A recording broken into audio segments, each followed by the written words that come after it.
السلام علیکم ورحمۃ اللہ وبرکاتہ۔ محترم بھائیوں، بزرگوں، دوستو، یہ ہمارا آپ کے مسائل اور ان کے جوابات کا 22واں سبق ہے۔ چونکہ آج اتوار ہے، ہر اتوار کو ہم آپ کے سوالات کے جوابات دیتے ہیں۔ پچھلے چند اتواروں سے ہمارا اکنامکس کے ٹاپک پہ روزانہ سبق آ رہا تھا، یعنی اتوار کو شیئر مارکیٹ ہے، فائنانس ہے، انویسٹمنٹ ہے، کموڈیٹی مارکیٹ ہے، تجارت ہے، اسلامک بینکنگ وغیرہ، یہ سب پینڈنگ میں ہے ابھی ٹاپک۔ چونکہ بعض سوالات بہت اہم تھے، اس لیے میں نے ان ٹاپکس کو آج چھوڑ دیا ہوں۔ انشاءاللہ درمیان میں یا پھر اگلے اتوار کو انہیں لے لیں گے۔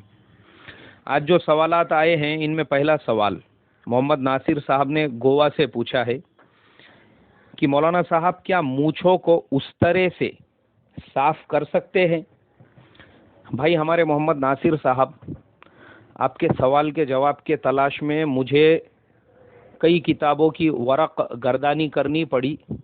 اس میں ایک کتاب ہے مونچھوں، داڑھی اور بالوں کے مسائل اور ان کے جوابات، لیکن اللہ وہ بیچاروں کو جزائے خیر عطا فرمائے، انہوں نے مستقل داڑھی مونچھوں کے نام پر کتاب کا تو نام رکھا، لیکن ایسی لمبی لمبی اس کے اندر بحث اور مباحثے کیے امام طحاوی رحمۃ اللہ علیہ اور حافظ ابن حجر عسقلانی رحمۃ اللہ علیہ اور ان کے شاگردوں کے اقوال اور شوافع کا رجحان اور حنابلہ کے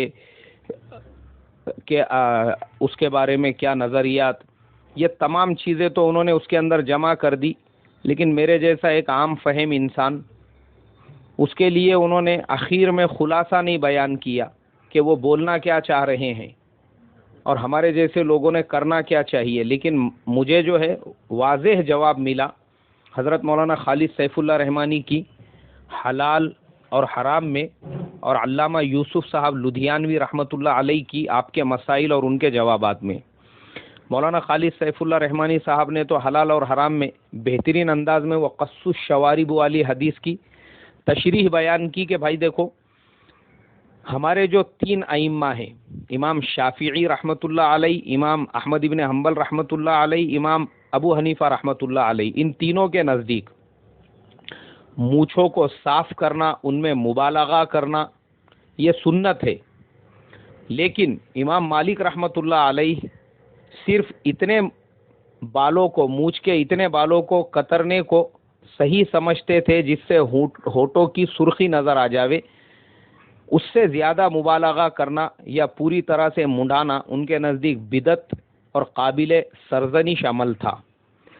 پھر علامہ یوسف صاحب لدھیانوی رحمۃ اللہ علیہ کے میں نے آپ کے مسائل اور ان کے جوابات جلد نمبر 8 صفحہ نمبر 315 میں دیکھا۔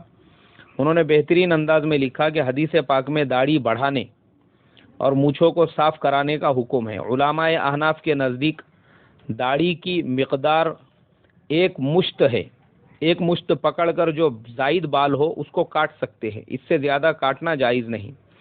گویا داڑھی کم از کم 1 مٹھی ہونی چاہیے۔ مونچھوں کا حکم یہ ہے کہ قینچی سے باریک کترانا یہ تو سنت ہے، اور اس طرح سے صاف کرانا بعض کے نزدیک درست ہے اور بعض کے نزدیک مکروہ ہے، اور لبوں کے برابر سے مونچھیں کاٹ دی جائے تب بھی جائز ہے۔ اب یہ تینوں جو اقوال ہے ان کے روشنی میں جو رہبری ہم کو ملتی ہے وہ یہی کہ دیکھو، ہمارے علماء نے قینچی سے مونچھوں کو صاف کرنے کو بہتر سمجھا ہے، اور جب امام مالک رحمۃ اللہ علیہ جیسے تابعی اور اتنے بڑے امام کا مونچھوں کو اس طرح سے صاف کرانا یہ بدعت ہے، تو ہم نے اس سے پرہیز کرنا چاہیے۔ اس لیے بہتر یہی ہے کہ قینچی سے ہم مونچھوں کو صاف کریں، یا پھر آج کل وہ فلپس کی یا سسکا وغیرہ کی مشینیں آتی ہے ہیئر ریموور بول کر، اس سے آپ مونچھوں کو صاف کر دے، بہتر ہے۔ ایک تو اس سے وہ اس طرح کے جیسی صاف بھی نہیں ہوتی جیسا ہم قینچی سے کرتے ہیں، اسی طریقے سے مونچھیں اس سے صاف ہوتی ہے۔